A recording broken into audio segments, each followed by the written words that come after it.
La maison, en bordure de la nationale, bâtie tout en longueur, s'adossait à de vastes hangars où séchaient tuiles, briques et carreaux en terre réfractaire.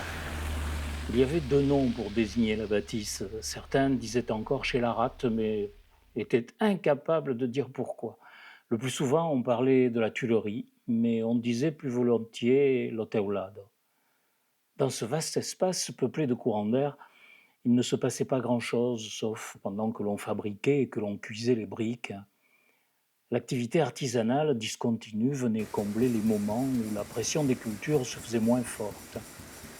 Les hangars se mettaient alors à vivre au son de la broyeuse et de la presse manuelle où passaient, une à une, les briques brutes. Elles devenaient carreaux ou tomates. Tout ce travail s'étalait sur plusieurs jours, parfois plusieurs semaines, jusqu'à la cuisson. Et ces jours-là, les hommes de la maison alimentaient alors les cigeules incandescentes, jour et nuit. D'un seul coup, la grande masse circulaire et froide qui dominait les rangées de séchoirs s'environnait de fumée et devenait le centre de l'attention de tous.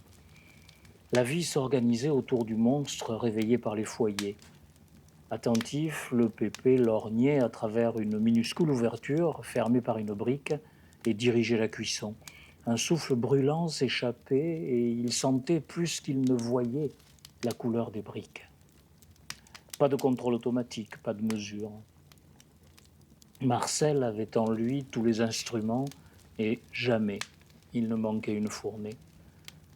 Le pépé ouvrait alors le tirage un matin et le matin du troisième jour pour achever la cuisson. Il retirait la grande plaque qui maintenait la chaleur à l'intérieur. Elle s'échappait par la grande cheminée de briques rouges qui vomissait une fumée épaisse de locomotive. Ce panache indiquait la fin du voyage. Quand les briques seraient froides, quand le four aurait refroidi, quelques jours plus tard, on casserait la porte cimentée, où le pépé prenait toujours soin de tracer une croix, et la marchandise, comme l'on disait à la maison, pourrait être vendue sur place, hein, ou livrée.